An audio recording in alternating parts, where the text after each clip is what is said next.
This was kind of an interesting read in terms of a twist in regards to drones flying over sporting events. Generally speaking, you shouldn't do that.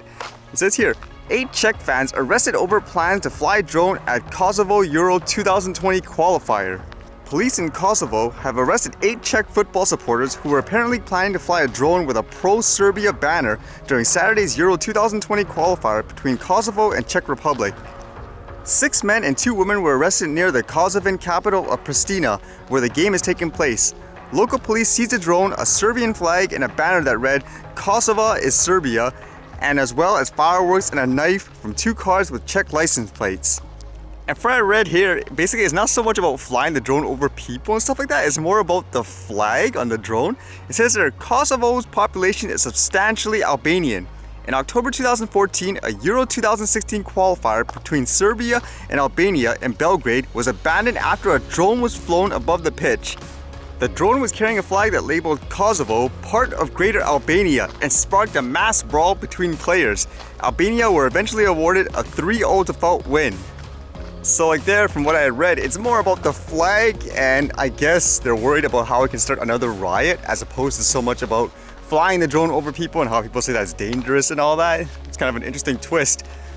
And I guess ride sharing is coming to Vancouver finally, but obviously there's apprehensions, and I guess the interesting thing is the taxi industry is trying to stop it, and the reasons for it is what kind of got me interested. It says here, Vancouver Taxi Association launches judicial review over PDB's ride-sharing rules. As to what it's about, it says they have filed a judicial review against the Passenger Transportation Board's decision to have no caps for ride-sharing vehicles allowed on BC roads. In the court filing, the association argues the PDB has provided an unfair advantage for the new ride-sharing industry. Bauer says taxi companies have been required by the board to operate with limited vehicles in a heavy regulated environment. As well, they argue ride-sharing vehicles have been giving predatory pricing. They will price us out of the marketplace. We will not be able to compete, Bauer said. This one's a little odd to me. It says Trevino wrote she is concerned about no limits on ride-sharing fleet sizes and the potential impact on Vancouver traffic. The letter is intended to show support for the consideration of these concerns and should not be taken as general policy directive. I don't see how it would make more traffic, because isn't the point of ride sharing supposed to be an average individual just being able to drive people as extra form of income, so to speak? At the same time, I mean, taxis are really expensive. So in terms of predatory pricing, I don't see how they can argue that point. But to my understanding too, it's not going to be like everywhere else in the world here, because to be able to do this ride sharing, from what I read, people have to get a class 4 license, not a standard class 5. So it won't be like everywhere else in the world where your regular license will enable you to drive people. So there's way more red tape to do that. To me, it just makes you think of all those topics, even things like drones. Is it just huge commercial interests many times that stop people from being able to do things that they should be able to do, in my opinion? Or for like this example, would people see it the same, where somebody driving another passenger with a car in this way is no different than someone operating a bus?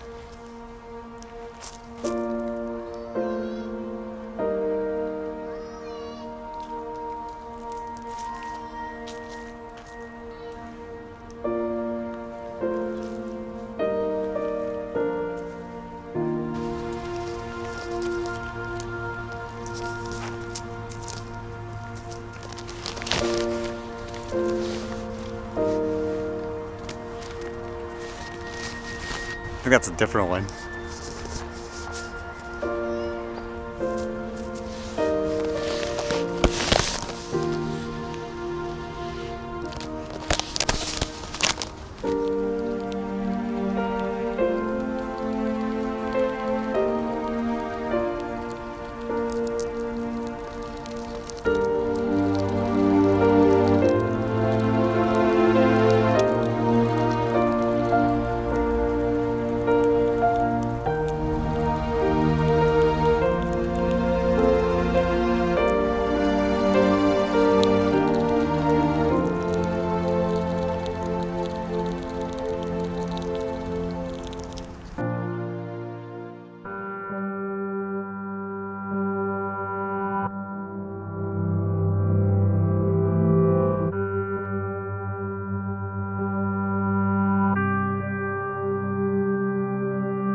All right, see you guys later.